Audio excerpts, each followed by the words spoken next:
my initial instinct or reaction to this bill is that, hey, there's got a lot of things in here that will be beneficial in the long term, but there is nothing to help people right now, at least not that I'm seeing, as far as like giving immediate relief and impact that people so desperately need in today's economy. Like I said, there are so many people who voted for this administration because they said, I simply cannot do another 4 years of what I've experienced. I need someone who is, in his own words, going to come in on day one and be able to help offer some relief from the financial pain and burden that a lot of households were feeling. And this bill, I don't feel addresses a lot of that in a timely fashion, right? It's not giving the things that they need right now.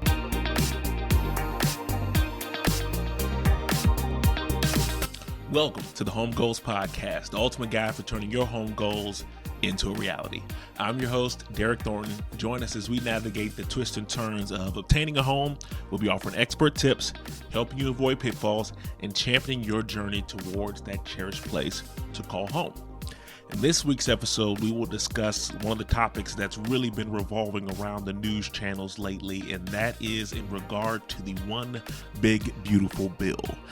We're going to kind of break down not all the details of it, because again, it is a huge bill. It's big for a reason, but it's got over 1,000 pages in there, and it's a ton of different details and things that we're sifting through and trying to understand as well. But I want to talk through how this bill relates to affordable housing, some of the things that they did to try to address that, and what my thoughts are around whether or not this really could be helpful in addressing the housing affordability crisis that we're dealing with in this country right now. And so, again, this is one of those topics that you're going to have passionate defenders on either side of the aisle. You're going to have people who are kind of in the middle about like the good and the bad of it and stuff like that. And there's things that we probably aren't even thinking of that we won't realize until years down the road that were impacts of this bill taking place. It is definitely a landmark piece of legislation that is likely going to be one of the defining moments of the Trump administration. And so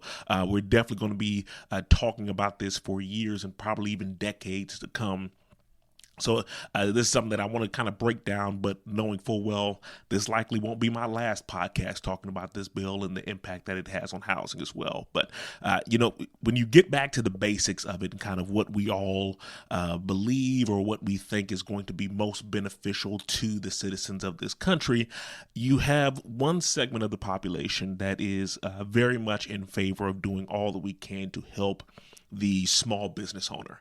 You figure you have a society, a capitalistic society especially, where if there's someone who comes into the marketplace and provides a service or a product that is valuable to the people, and they are wildly successful in selling that product or that service, and they not only bring more funds and money into that society, but they also provide jobs and income for others. The thought or the process behind it for many people in this country is that, hey, if there's someone like that in our society, we want to do all that we can to make life easier, not more difficult for them. Because if we can make life easier for them, then they will continue to prosper, and that benefit to them, or those benefits that they receive by their company or their product or service doing better, will eventually pass down or trickle down, quote unquote, to the people who work for them. And it will kind of also make things easier and better for all the other citizens in that society as well, right? And so there's a large contingent of the population of the country that is very much around eliminating as much as possible government interference and stopping that from happening and being more efficient of a country in the way that we help our businesses, and trying to eliminate a lot of the safeguards and obstacles that were kind of put in place for those people, because we want to make life as easy as possible for those individuals so that it can turn benefit the rest of the citizens in that society as well, right? So that's one contingent that is of that belief. And then you have another contingent that is of the belief that if you do make life easier or try to remove a lot of those safeguards or railings again for those individuals, instead of making life easier or better for all of the other people who work for them or the surrounding people in that society, they instead are just going to let that blessing, quote unquote, stop with them, right? They're going to keep all those funds to themselves, get bigger houses, bigger yachts, and just hoard all of this money to make their own lives better or to make their families' lives better. But it's not really going to have that much of a beneficial impact for the rest of the people in that society. And so they are very much of the belief that the government should be able to step in and create the guards in place, right? They should be able to step in to make sure that there are no monopolies, to make sure that there are no systems or areas where people could be taken advantage of because this person has become so successful that they now are kind of a runaway train and no one can do anything to stop them, right? So that's kind of the two competing areas that you have in that. And whether, like I said, whatever one you believe in or where you stand on that stance, it goes to say that there's obviously going to be different impacts on housing and healthcare and every other facet of life, depending on what side of those two arguments you're going to land. And so a lot of the stuff in the One Big Beautiful Bill is very much in reference to making life a little bit easier or offering benefits to the small business owners and the investors and developers in our society, with the hope that that would then encourage them to build more and increase supply, which lessens demand, which helps to bring prices down, which provides more opportunities and more options for a lot of the people out there. And on the flip side of the equation, it also eliminates a lot of the regulations, a lot of the caps and things that the government has put in place. Now, where you stand on government interference often obviously is going to depend on what they're exactly trying to hinder, right? Most people are usually in favor of government interference as long as it is something that they don't like. Right. So if it's something that is coming in to lessen taxes, whatever, then you're for the government put their foot down, right? Or if it's for like certain regulations, if you're a builder and you have all these different checklists and things that you have to go through, if someone comes along and says, hey, we'll swipe that checklist in half, if you'll just kind of do this one, you'll be good with that government interference coming in. Because like I said, you want it to happen both ways. For me as a black man in America, I understand fully that the government stepping in to make sure that things land a certain way is a double-edged sword, right? There are some things where the government was actively enforcing things that were detrimental to people who look like myself over the years, right? Slavery was legal at some points and enforced by our government. Jim Crow was legal and enforced by our government. Housing segregation was legal and enforced by our government.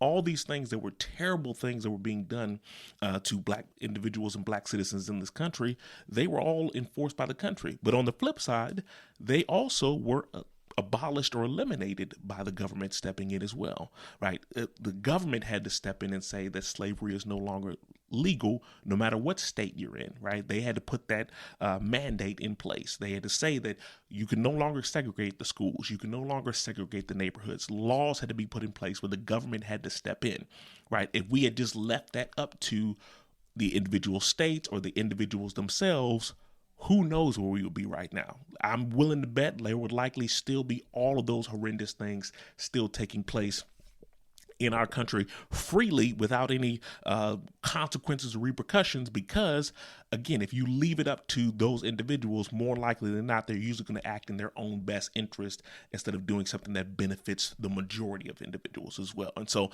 I have a very kind of cut and dry, but I also understand too that, again, government kind of cuts both ways. And so that's one that we all need to take into consideration when we're looking at the long-term impacts of any of the rules or the things that we put in place for the bill. There's no such thing as a piece of legislation that is going to be beneficial to all citizens. There's always going to be some people who are going to be negatively impacted, wherever, and you have to kind of figure out, okay, how do we make this work for the good, or for the greater good of the people in this nation, and understanding what they're doing. And so there's a couple of things in here that I wanted to kind of just break down. One, as far as just how it's making life a little bit easier for some of the other developers and real estate investors and stuff like that too. They've made a sweeping changes to tax regulations and stuff as well. One example of that is like the SALT deduction, the state and local tax. That it used to be capped at, you could deduct about 10,000 off that, but now they've upped that down. They've quadrupled it to 40,000. But that's usually going to be more beneficial to the people who are in the high income or the high tax states. So you're in New York, Jersey. That's one of the complaints I used to always get from my Jersey clients, is they just talked about how heavily taxed they were. California, like places where you have just these massive property tax bills or income tax bills, they're going to be benefited. The people who are in higher tax brackets out there are definitely going to have more options now that cap has been increased, and that may free up some inventory. But again, that doesn't really impact or affect a lot of the lower income households, whatever. That's one of the higher ones as well.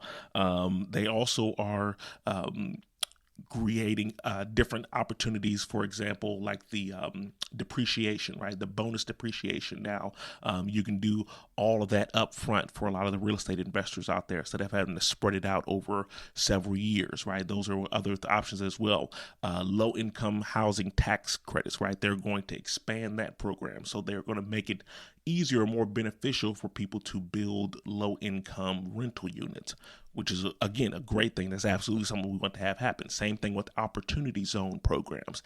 They're expanding those programs to make it easier for people to invest in underserved areas as well. And so there's a lot of things that they put in place to make it easier for individuals like developers and real estate investors to be able to build and be able to invest in underserved areas or lower income areas to create more housing supply, because that's one of the biggest issues we've run into, is that we've been short on housing supply for a long time. Even prior to the pandemic, we were still very much short on housing supply, but it's exacerbated now with the way that prices have gone up too. And so there are certain things that they put in place to make life easier for people who can help with those items.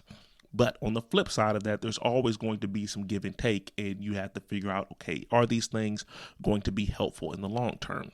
One thing I can definitively say right now is that it is far too early for us to tell whether or not this is going to have either great or negative impacts for the housing market as a whole. There's a lot of things in here that are going to take years for us to be able to truly understand whether or not it was able to help with the option that we have, right? These tax credits and things like that, these are things that are that they have to first be built, right? A lot of these programs, or the renovations or things that they're looking to do, like those are things that are going to take time for them to be able to build, for them to even take those credits into consideration and make those changes, right? I'm willing to bet there's probably business models out there that are already being created to help take advantage of the incentives offered in this bill. Programs and companies that haven't even come up with a way to determine the best way to take advantage of these programs. I guarantee you those are being built right now. They're being designed, they're being structured and analyzed and everything else. And so there's going to be a whole new world of different products and things that we'll need to see whether or not they're truly beneficial or not. But it is going to change the way that things are looking in the years to come. But don't get me wrong, I'm not against the government interference or anything like that. Like, I don't think that that is not something that can be hurting our ability to really be able to build as fast as we can. I have builder friends and they talk all the time about how just inefficient and inconvenient and just downright tedious the permitting processes and everything is. I mean, this story upon story of just all these different things that make absolutely no sense, that are making it more difficult, that are discouraging builders from being able to build the inventory that we desperately need. And so I'm in favor of finding ways to get around that. But I also understand that we just can't completely throw all caution to the wind, because it is going to be difficult for us to really get back in the swing of things and make sure that it's not detrimental to everyone out there, right? I like to believe that everyone has good intentions, but you don't know for sure until you actually give them that opportunity to see whether or not it's going to be helpful. And so a lot of these things, right, the deductions being increased and a lot of the regulations being taken away, and those are things that can be very beneficial if people are doing it in the right way. Now, there are some examples of times where people were given more freedom and opportunities to do things, and they truly and honestly did things that were beneficial. That has yet to be seen in this instance, and whether or not that is going to be beneficial for the most people, or if it's just going to be kind of making the way for just further gentrification, further unaffordability for a lot of different areas. We have yet to see whether or not that's going to be the case, but we'll be paying attention to it all. But there's also, it's not just the housing component that needs to be focused on when you're trying to determine that, because there's a lot of other things that factor into people's ability to be able to purchase and get stable housing for themselves. The number one cause of bankruptcy in America is not real estate. It's not credit cards or anything like that. The number one cause of bankruptcy in America is medical debt. Right. So medical expenses, the cost of those things, and then also even a job loss in relation to a medical event. Right. When you get some type of debilitating disease or something like that that hinders your ability to work, all of those things factored or combined together, those are things that can just devastate a household and completely take away their ability to be able to either afford to purchase a home or be able to stay in the home that they've already obtained, right? Those are things that can really cripple a family. And so when we look at some of the other spreading impacts of this bill, there may not be something that you may see that's a huge red flag on the housing front, but absolutely on the healthcare front as well, right? There's a lot of people that are saying that could lose their Medicaid benefits, they could lose their SNAP benefits, or just their ability to even qualify for it. They're lessening the time frame for open enrollment. They're putting further restrictions. They're changing age requirements for certain benefits. They're also adding other barriers before people getting on there. And to us, it may not sound like a huge deal, but we're not the ones that are in the field actively working with the people who are utilizing these benefits every day. We heard interviews from people who said like, hey, like I'm dealing with people who don't have internet access the way that you would think, or they don't have the ability or the tech savvy to be able to upload all these documents and get all these things in prepared and everything like that. And it's going to lead to millions upon millions of people losing health insurance. And when they lose health insurance and the ability and they don't have the money for copays, they're going to trickle down into the emergency rooms and create that crazier. It's going to cause a lot of hospitals to shut down. And so it's not just housing that is impacted by this bill. There's a lot of other reverberating impacts as well that can be felt. And we have to see how that impacts it, right? It's like, hey, we may look down the road 10 years from now and go, hey, look, we created all this new inventory for you. We created all this new low-income housing, opportunity zones. We took full advantage of it. Look what we did, and we're creating all that housing supply for you. But also on the flip side, you got people who can't take advantage of it because their houses and their finances have just been decimated by all of the ramifications of the health insurance laws, right? And so there's all kinds of just give and take as far as trying to figure out what this is going to do and how it's going to impact a lot of the different households that are in this area. And so I think it's important for us to really take a step back and look and see, okay, how does this impact people truly, and how does it all come to play?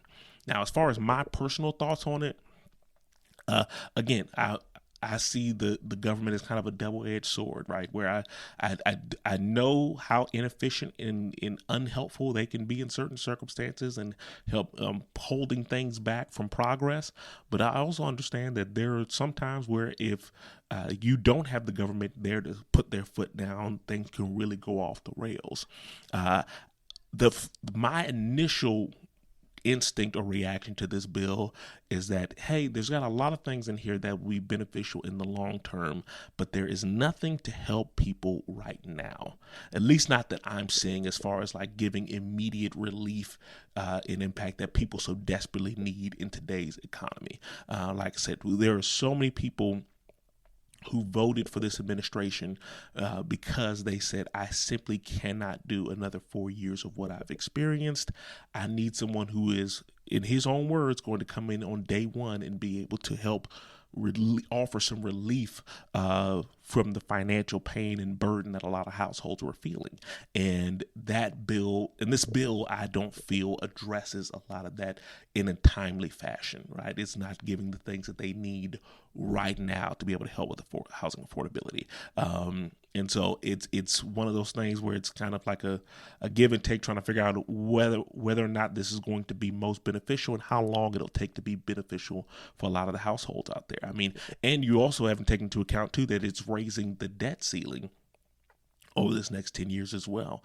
And raising that debt ceiling is likely going to have a negative impact on mortgage or interest rates just in general, right? The cost of borrowing money is likely get worse before it gets better. And so then you're also having to feel like, okay, well, great, we've got more housing supply, or we've got these other items that are in play, but now it may be more unaffordable for builders to be able to build affordable houses, right? Or it might be a situation where it's like, hey, I have more money or more opportunity to purchase these homes, but because my credit card debt, my car debt, my student loan debt, and all these other loans and things that I have gone up so high or haven't been able to offer any relief, I don't have the additional funds to put towards that. The majority of households are spending over 30% of their household income on housing, right? And so it's just a lot of other factors that go into this that we have yet to see the true impact of it. And so